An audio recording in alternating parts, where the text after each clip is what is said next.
ज्ञात करना है 2/5 का 3 तुल्य परिमेय संख्या।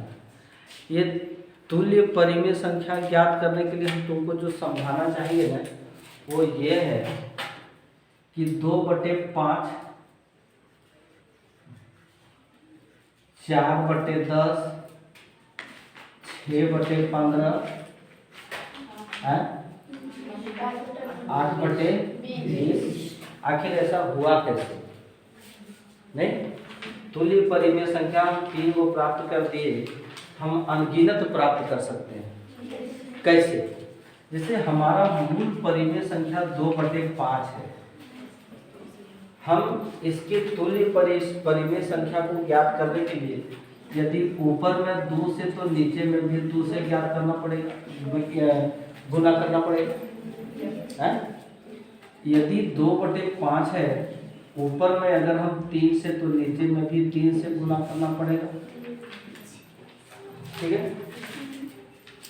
और यदि हम चाहें तो 2/5 है, हम ऊपर में 15 से गुना करें तो नीचे में भी हमको 15 से गुना करना पड़ेगा।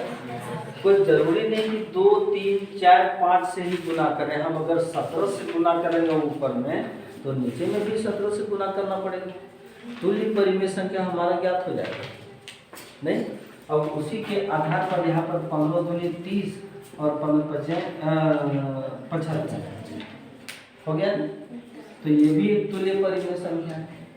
तो तुल्य परिमेय संख्या के रूप में हम तुमको जो ज्ञात करके रखे हैं वो यही 3 गुण है। कैसे ज्ञात हुआ कि जितना हम ऊपर में गुना किए उतना ही नंबर से नीचे में भी गुना। इसी बात को तुम लोग ध्यान देना।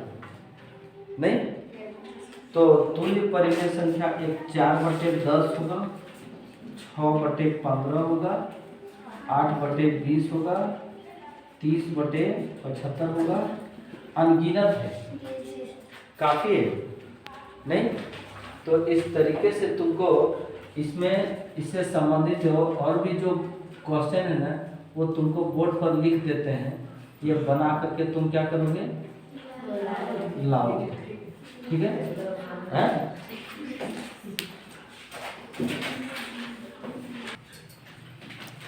जो दिया गया क्वेश्चन है उसको आरोही क्रम में सजाना है। आरोही क्रम में सजाना है हमने इंक्रीजिंग ऑर्डर में, जिसको असेंडिंग ऑर्डर कहते हैं, जिसको बढ़ते क्रम कहते हैं, सब उसी का नाम है। आरोही क्रम में सबसे पहले छोटा वाला को लिखना है, उसके बाद उससे बड़ा वाला को लिखना है। नहीं, हम तुमको बताना चाहेंगे कि यदि अंश सबका बराबर होता और हर सबका अलग अलग होता तो सबसे छोटा भिन्न कौन होता जिसका अंश छोटा होता है? जिसका अंश छोटा होता, जिसका अंश सबसे छोटा होता है। अगर अंश बराबर है और जिसका अंश सबसे छोटा होता वो छोटा भी होता, जिसका अंश सबसे बड़ा वो बड़ा भी होता। अब जिसका हर्ष बराबर हो, अंश अलग अलग हो, तो जिस भिन्न का अंश बड़ा होता वो बड़ा भी होगा।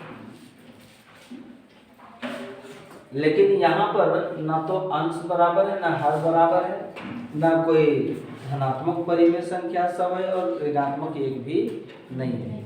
ऐसे स्थिति में इसको आरोही क्रम में सजाने के लिए, असेंडिंग ऑर्डर में डिवाइड अरेंज करने के लिए सबसे पहले सम हल करना पड़ेगा। सम हल करना पड़ेगा माने सभी के हल का एलसीएम निकालना होगा। जैसे 2, 9, 3, 6, 2, 9, 3, 6 का अगर एलसीएम हम निकालेंगे तो 2 से देंगे 9, 3 और यहाँ पर भी 3। अब की बात 3 से जाएगा 1, 3, 1, 1, यानी 2 गुने 3 गुने 3, फिर दिया 9 दूनी। एलसीएम कितना आया? यहाँ पर लिखेंगे LCM of 2, 9, 3, 6 is equal to 18। ये 18 हम एलसीएम साइड में निकाल देंगे। जो एलसीएम आया केवल हम उसको यहाँ लिखेंगे, हम उसको रफ में कर लेंगे, ठीक है। अब हमारे पास जो भिन्न पता है वो 1/2 है। 1/2 में हम सम हल करना है, मैंने हर 18 लाना है। कितना से मल्टीप्लाई करना होगा? तो ऊपर में भी हमको उतना ही से मल्टीप्लाई करना होगा। तो 9 है ना, 9/18 हो गया। अगला भिन्न है 2/9। अब 2/9 में यहाँ कितना से गुना करें कि यहाँ पर 18 हो जाएगा? 2 से। तो ऊपर में भी हमको 2 दूनी 4/18 हो जाएगा, ठीक है। अगला है 4/3। हम यहाँ कितना से मल्टीप्लाई करें कि नीचे 18 होगा? 6। तो ऊपर में भी हमको 6 से गुना करना पड़ेगा। एक और भिन्न बच गया है 1/6। कितना से मल्टीप्लाई करें कि नीचे 18 होगा? तो ऊपर में भी हमको 3। तो यहाँ हो जाएगा 3। क्या इतना में से किसी को प्रॉब्लम है समझने में? हमने समहर करने के लिए हर का एलसीएम निकाला। एलसीएम निकालने के बाद सभी भिन्न का हम समहर कर दिए। अब जो भिन्न प्राप्त है वो देखो, सबका हर 18 है। सबका हर कितना है? 18। और अब हमको आरोही क्रम में सजाना है, माने असेंडिंग ऑर्डर में अगर अरेंज करना है तो सबसे पहले इसमें तुम पता करो कि सबसे पहले छोटा भिन्न कौन है जिसका अंश छोटा है। तो इसमें से 3/18, इससे बड़ा 4/18 और अंतिम में 24/18 हो गया ना। अब पता करो ये 3/18 किसके लिए आया? तो यहाँ तुम लिखो 1/6। 4/18 किसके लिए आया? 2/9 के लिए आया है। 9/18 किसके लिए आया है? हाँ, 24/18 4/3। हम तुमको एक और चीज बताए थे कि इम्प्रॉपर फ्रैक्शन से सदैव बड़ा रहता है। तो इसमें से एक यही है जो इम्प्रॉपर फ्रैक्शन है, क्योंकि इसका अंश बड़ा है हर से। बाकी इन लोगों में से किसी में ऐसा नहीं है, इसका अंश बड़ा है हर से, इसलिए ये इन लोगों में से ये सबसे बड़ा भिन्न है। पहले से भी ये पता होना चाहिए। और ये बात हम तुमको कल बोले थे कि जो इम्प्रॉपर फ्रैक्शन है वो प्रॉपर फ्रैक्शन से सदैव बड़ा रहता है, समहर करो या ना करो। लेकिन ऐसा में से हम यहाँ देखें कि सारे प्रॉपर हैं, एक वो इम्प्रॉपर, ये तो बड़ा होगा ही। बाकी इन लोगों में कंपेयर करने के लिए हमको समहर करना पड़ा। यहाँ तक किसी को प्रॉब्लम है? नहीं है। तो अगला क्वेश्चन हम बोर्ड पर उतार देंगे, बना के लाओगे तुम लोग। देखो इसी क्वेश्चन को हम तुमको जो है ना, अगर अवरोही क्रम में सजाना, ये तो ये आरोही क्रम में सजा दिए। अगर अवरोही क्रम में सजाना हो तो सारा काम एकदम ऐसा ही होगा। समहर करना, अवरोही माने डिसेंडिंग ऑर्डर यानी डिक्रीजिंग ऑर्डर यानी घटते क्रम। तो सबसे पहले बड़ा वाला को लिखना पड़ेगा। अब सबसे पहले हम रेड इंक यूज करते हैं। सबसे पहले अगर अवरोही क्रम में करना हो, अवरोही क्रम में इसको यदि सजाना हो तो सबसे पहले बड़ा वाला लिखेंगे 24/18 है, ये सबसे बड़ा है। उससे छोटा 9/18, उससे छोटा 3/18। अब फिर यहाँ से लिख दो कि ये 4/3, 1/2, 2/9, 1/6। क्वेश्चन नंबर 8 में तुमको अवरोही क्रम ही सजाना है। क्वेश्चन नंबर 8 में ना, तो अवरोही क्रम का हम क्वेश्चन लिख देते हैं। 7 और 8 दोनों आरोही और अवरोही में सजा करके लाना है। ठीक है ना? हम क्वेश्चन लिख रहे हैं।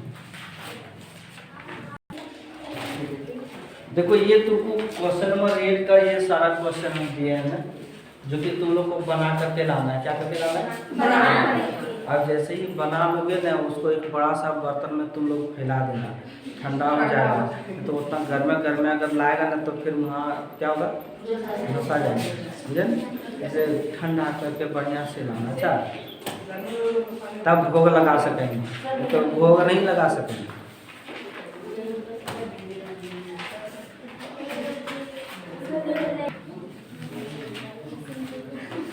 देखो क्वेश्चन नंबर 10 में है हमको, ठीक है। क्वेश्चन नंबर 10 में कहता है कि 80 मीटर एक चौड़ा सड़क है। मान लो यही सड़क 80 मीटर चौड़ा एक सड़क है। सड़क के दोनों किनारे, यानी एक नीलम के घर तरफ वाला किनारे और एक स्कूल के घर बिल्डिंग तरफ वाला किनारे, एकदम आमने सामने दो समान लंबाई के खुट्टे गाड़े हुए हैं। दो समान लंबाई के खुट्टे हैं इस तरह से ना। और इस रोड के बीच में एक बिंदु लिया गया, मध्य बिंदु नहीं, कहीं पर एक बिंदु रखा गया। उस बिंदु से खंभों के शिखर का उन्नयन कोण क्रमशः 30 डिग्री और 60 डिग्री हो रहा है। 30 डिग्री हो रहा है और 60 डिग्री। पहले 30 का है कि 60 है? पहले 60 है, उसके बाद 30। तो कहता है कि वो जो बिंदु है वो दोनों खंभों से कितनी दूरी पर है और दोनों खंभों की ऊंचाई कितनी है, ये ज्ञात करना है तुमको। तो यहाँ पर एक 80 मीटर चौड़ी सड़क बनाते हैं। 80 मीटर चौड़ा वो सड़क जो है ना, ये सड़क की चौड़ाई है। ये नीलम के घर का के सामने वो जो खूंटा है ना, जहाँ पर बिजली खूंटा लगा हुआ है, वहाँ पर ये खूंटा गाड़ा हुआ है। हम भी यहाँ पर एक खूंटा ऐसे गाड़ दिए, ठीक है। उस खूंटा का नाम नहीं है, हम इस खूंटा का नाम दे दिए, ठीक है। जो बांध रहता है ना, उसको लोग खुटिया कहते हैं, खुटिया बोला नहीं। समान ऊंचाई की एक और खूंटा है, समान ऊंचाई का एक और खूंटा है, दोनों समान ऊंचाई का। ये सड़क की चौड़ाई तुम लोग समझना ठीक से भाई। सड़क की जो चौड़ाई है वो है 80 मीटर। समान ऊंचाई के दो खुट्टे हैं। अब दोनों खुट्टे के बीच में मान लो यहाँ पर एक बिंदु है P, ठीक है। अब इस बिंदु से इस खुट्टे के शिखर का उन्नयन कोण जो बनाता है वो यहाँ पर थीटा बनाता है 60 डिग्री। क्लियर? और इसी बिंदु से इस खंभे के बीच का जो उन्नयन कोण बनाता है बीटा, वो बनाता है 30 डिग्री। तो फिर कहता है ये जो बिंदु है वो सड़क से इस खंभा से ये बिंदु कितनी दूरी पर है, इस खंभा से ये बिंदु कितनी दूरी पर है, और दोनों खंभों की ऊंचाई ज्ञात करना है। मान लेते हैं दोनों खंभा का ऊंचाई सेम है, तो हम इसको h मीटर मान लेते हैं। कर्व नहीं समझना, ठीक है। और यहाँ से यहाँ तक की दूरी को अगर हम x कर दें, यहाँ से यहाँ तक की दूरी को अगर x कर दें, पूरा दूरी 80 है, तो ये कितना हो जाएगा? 80 माइनस x मीटर हो जाएगा। बिल्कुल तुम सही पहचानिए। यहाँ तक किसी को प्रॉब्लम है फिगर में? 80 मीटर एक चौड़ा सड़क है। सड़क के दोनों किनारे ठीक आमने सामने दो समान लंबाई के खुट्टे हैं। हम दो समान लंबाई के AB और CD खुट्टे गाड़ दिए। उन दोनों खुट्टे के बीच में सड़क पर एक बिंदु लिया गया है। वो बिंदु से पहले खंभे के शिखर का उन्नयन कोण 60 डिग्री है और दूसरे का यहाँ बता रहा है 30 डिग्री है। तो दोनों खंभे की ऊंचाई ज्ञात करना है, और ये जो बिंदु है वो इस खंभे से कितनी दूरी पर है, फिर इस खंभे से कितनी दूरी पर है, इतनी बात को हमको जानना है। नहीं सो अब देखो तुम लोग को हम बता देते हैं कि माना सड़क की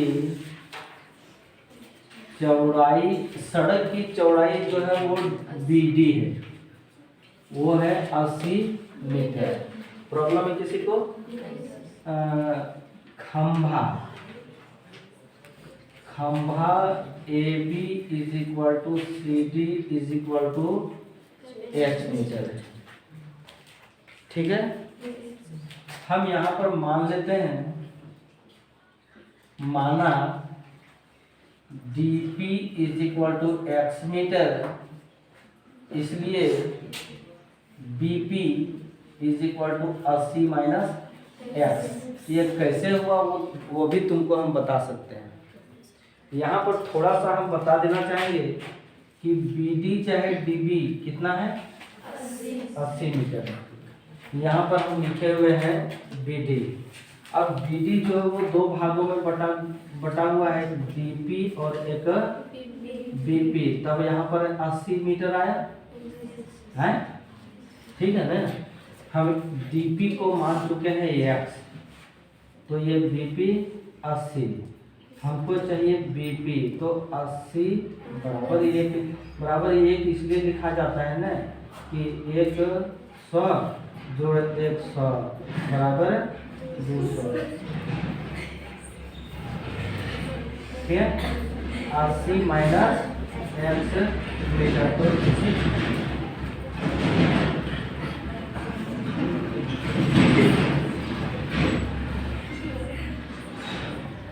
धन्य है एक से एक देवी देवता है। कोई हल्ला सुनना पसंद करता है, कोई देवी देवता, कोई शांति बनाए रखना चाहता है। ये ऐसा देवी देवता के हलवे सुनेल खोजता है, हल्ला नहीं। योरी बोरी ढोल कर दो, एकदम चटनिया एकदम पूरा झंडवा पर चढ़ जाएगा ना, तकने लगेगा पप्पा ये 75 साल के नहीं है, ये 25 साल के हैं, 15 साल के रहे। चटीवा जो झुके शुरू करता है वह है। तो इसी के आधार पर हम डायरेक्ट यहाँ पर ऐसे लिख दिए, तुमको उसको लिखने का जरूरत नहीं है, हम तुमको समझा दिए। चाहो तो तुम उसको नोट करके रख लेना एक बॉक्स के रूप में, और नहीं तो अपना दिमाग में तुम बैठा के रखोगे ना, तो वही सबसे बड़ा धनी व्यक्ति कहलाता है। बुझे? अपना दिमाग में जो बैठा के रखते हो वही सबसे बड़ा धनी व्यक्ति है। इतना हम काम कर दिए। अब एक एक करके हम चलते हैं। सबसे पहले CDP त्रिभुज, यहाँ पर है एक समकोण त्रिभुज CDP में कोण D इज इक्वल टू कितना है? 90 डिग्री। लिखना जरूरी नहीं है, हम यहाँ पर इस प्रकार एक दे दिए।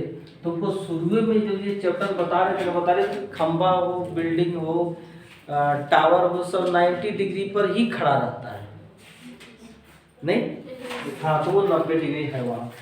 सो हमको ये भुजा और ये भुजा से मतलब है, इस भुजा से मतलब है ही नहीं।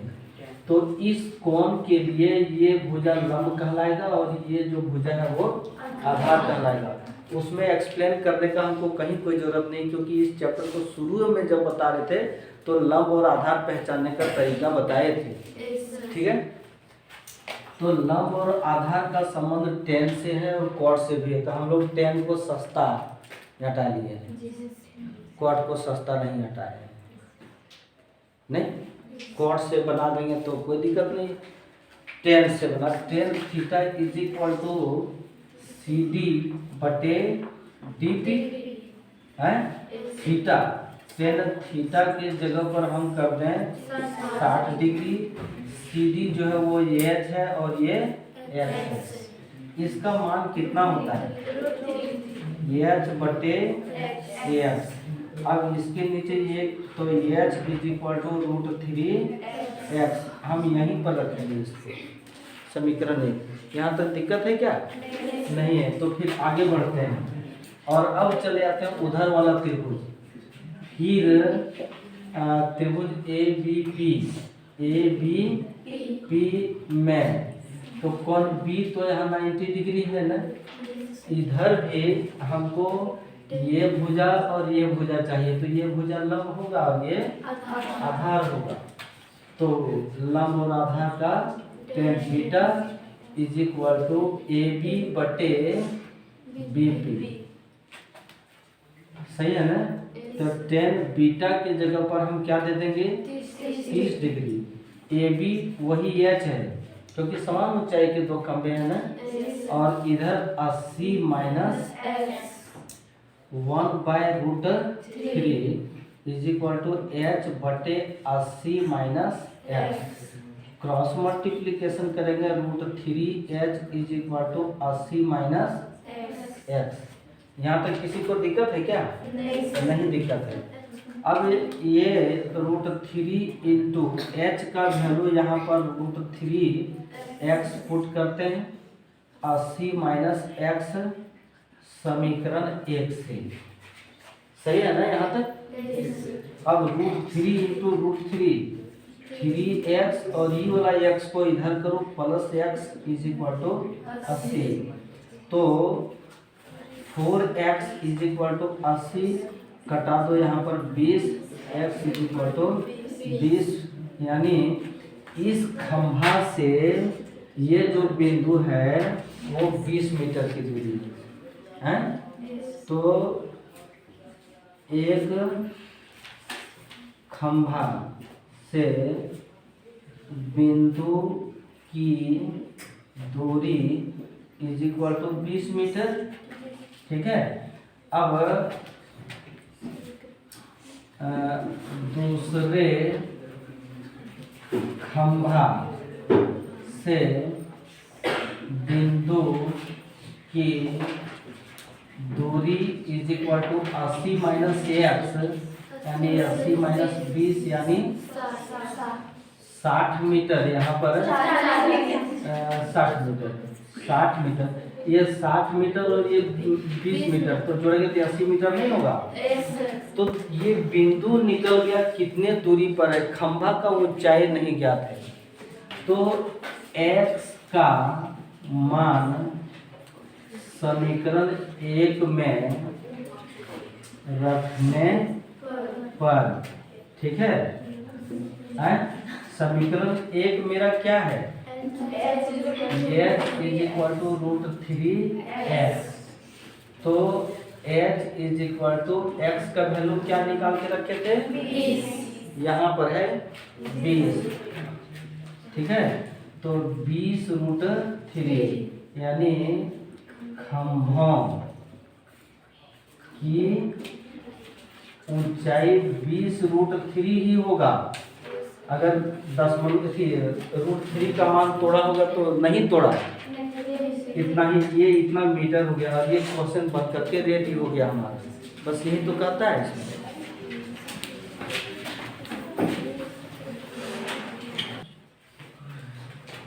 11 नंबर में कहता है कि एक नहर के एक किनारे एक टीवी टावर है, ऊर्ध्वाधर खड़ा है, यानी यहाँ 90 डिग्री का कोण बना करके खड़ा है। ठीक है। अब उसी के जस्ट उस ऊर्ध्वाधर टीवी टावर के जस्ट सामने दूसरे किनारे पर से एक बिंदु C है। यहाँ से देखने पर उस टीवी टावर के शिखर का उन्नयन कोण 60 डिग्री बनता है। ये नहर है और नहर की चौड़ाई BC है। नहर का एक किनारा है और एक किनारा ये। यहाँ पर टीवी टावर है और यहाँ पर कोई बिंदु है। यहाँ से देखा तो उन्नयन कोण कितना पाया? 60 डिग्री पाया। वो व्यक्ति 20 मीटर आगे चला गया, यहाँ पर आगे बढ़ गया, नहर से 20 मीटर आगे बढ़ गया, और जब यहाँ से उस टावर के शिखर को देखता है तो उसका उन्नयन कोण 30 डिग्री पाता है।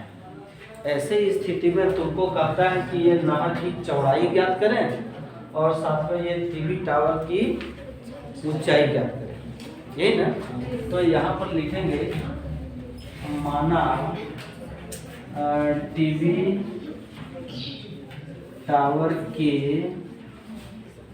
ऊंचाई क्या है तुम्हारा? AB is equal to h metre है। नहर, ये नाटक नहीं समझ, एक नहर की चौड़ाई क्या है तुम्हारा, बीसी है और वो x मीटर है। बीसी को हम x मीटर कहेंगे। ये नहर की चौड़ाई है ये, जिस तरह से सड़क की चौड़ाई था ना 80 मीटर, वो चौड़ाई सड़क का दिया था, यहाँ नहर की चौड़ाई ज्ञात करना है। ठीक है, टीवी टावर की ऊंचाई ज्ञात करना है। टीवी टावर की ऊंचाई को हम h मीटर मान लिए और ये x मीटर मान लिए। प्रॉब्लम नहीं होना चाहिए तुमको, सही है। अब दो त्रिभुज ABC और ABD, यही दो त्रिभुज लेना है। कोई एक ले लो, दोनों लेना है, पहले कोई एक ले लो। तो लेंगे समकोण त्रिभुज ABC में कोण B = 90 डिग्री। हमको चाहिए ये भुजा और ये भुजा, मतलब इस कोण के लिए ये लंब हो गया और ये आधार। तो लंब और आधार का संबंध tan थीटा AB/BC। अब थीटा के जगह पर हम लिखेंगे 60 डिग्री। AB h है और ये h है, ये √3 हो गया और ये h/x हो गया। h = √3x metre. यही रखते हैं, यहाँ तक तो दिक्कत नहीं है। ठीक वैसा ही बनाए थे तो पिछले बार वाला क्वेश्चन में भी नहीं ऐसा आया था ना। ठीक, यहाँ पर आते हैं फिर समकोण त्रिभुज ABD में कोण B = 90 डिग्री। तो tan बीटा = AB/BD। प्रॉब्लम है क्या? नहीं। तो tan बीटा पर यहाँ 30 डिग्री है, AB h और ये x + 20 क्यों? क्योंकि ये BD है तो इतना x और इतना 20 है, दोनों मिला देंगे तो x + 20 होगा ना। इसका मान 1/√3 h x + 20 √3h = x + 20। h का मान क्या है यहाँ? तो √3 × √3h x =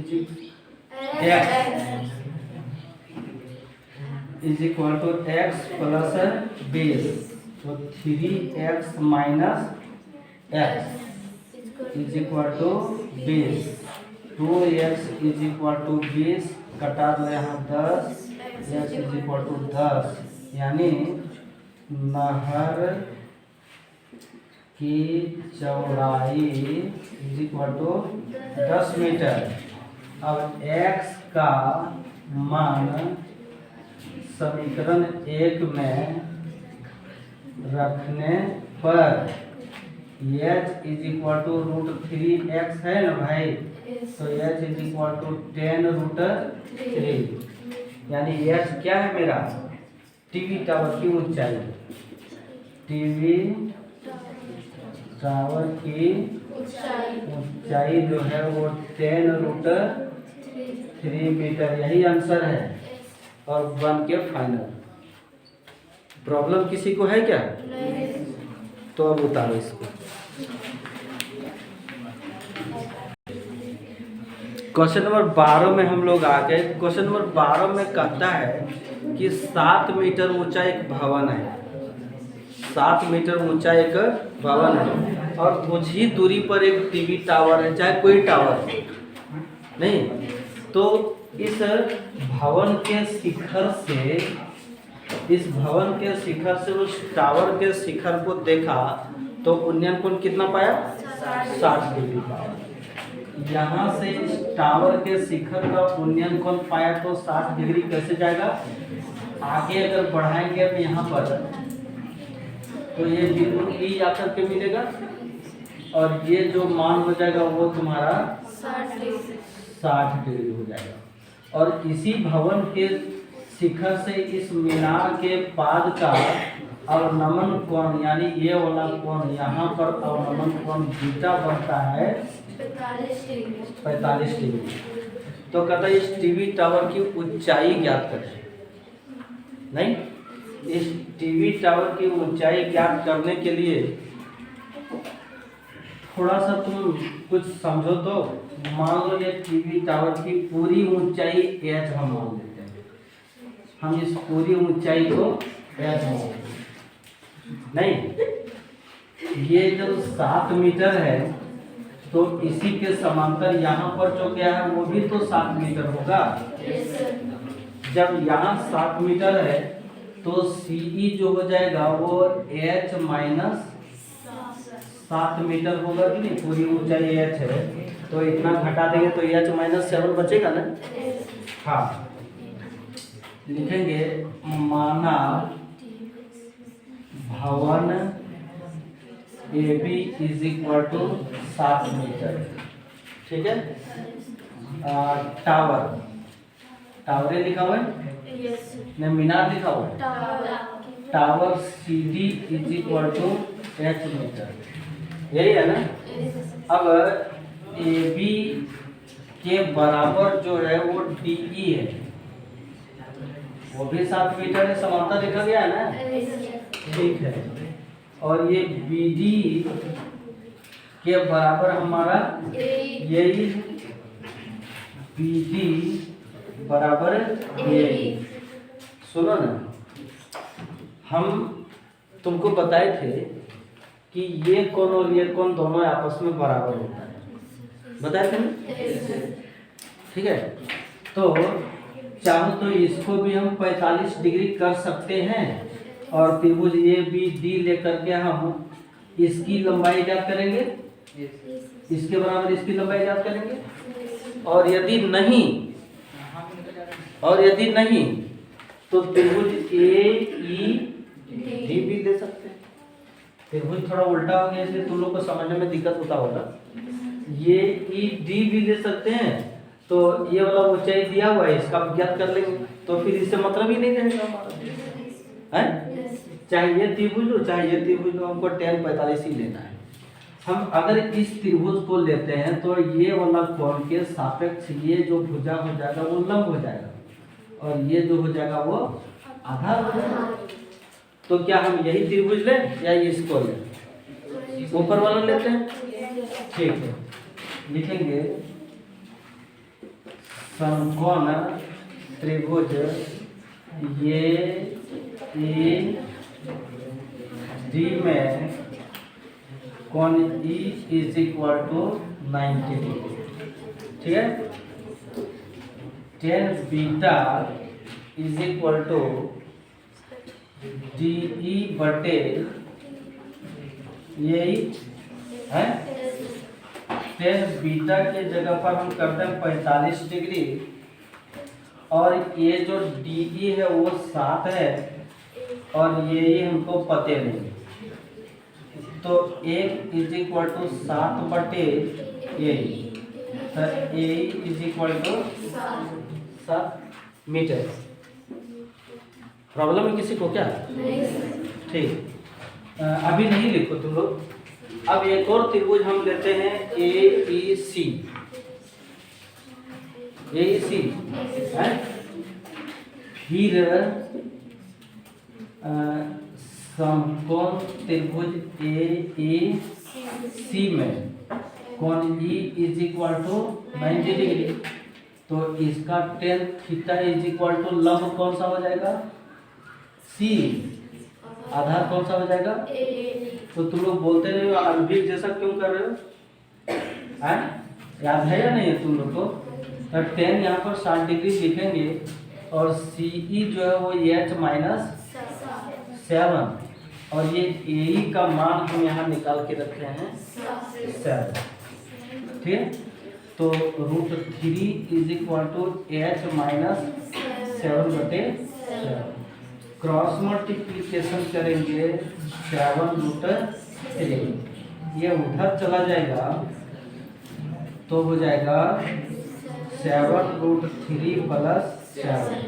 H is equal to 7 common ले लो, √3 प्लस 1 और हमको लगता है यही आंसर होगा। तो लिखेंगे टावर की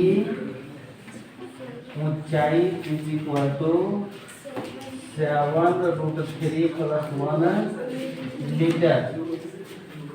एकदम है ना आंसर? बस